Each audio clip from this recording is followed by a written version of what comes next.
महाराज दोनों हाथों से दान दे रहे हैं, दान लुटा रहे हैं। उसी अयोध्या में बताओ भाइयों एक ब्राह्मण रहते थे।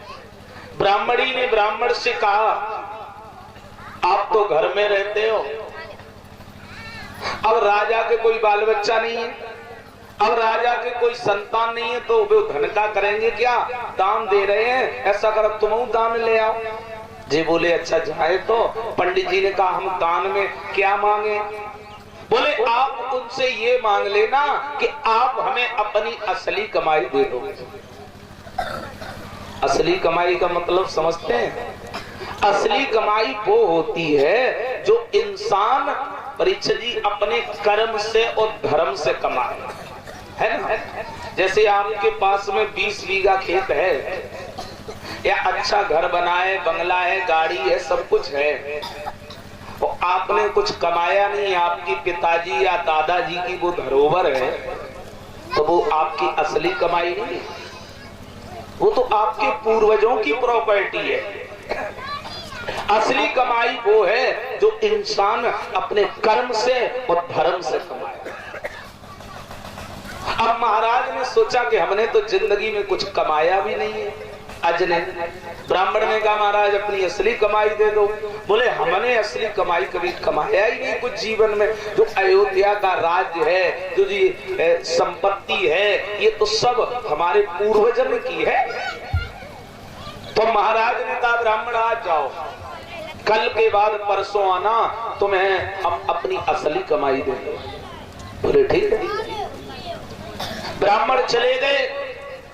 पूरी रात महाराज आज घूमे अयोध्या में, भेष बदल के, भैया कोई अपने यहाँ पे हमें नौकरी पे रख लो, हमें तुम नौकरी पे रख लो।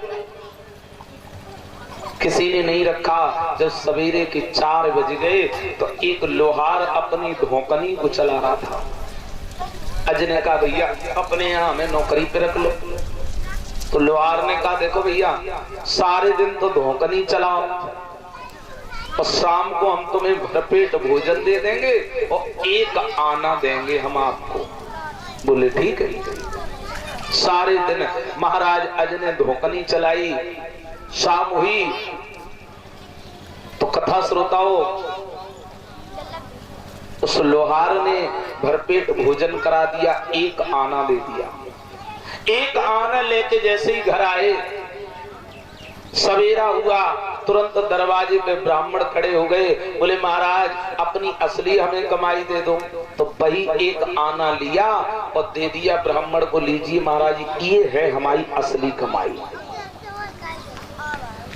जैसे ही ब्राह्मण घर आए, ब्राह्मणी ने पूछा कहो असली कमाई लेके आए?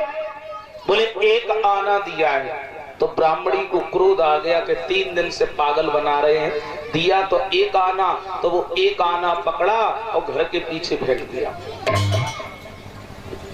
अब आचार्यों ने सोचा अगर किसी संतान ने अज के जन्म नहीं लिया तो ये सूर्य वंश समाप्त हो जाएगा। क्या करें? बोले आचार्यों ने कहा महाराज अज तुम्हारे यहाँ संतान पैदा हो सकती है, अगर एक काम आप करो। बोले बताओ।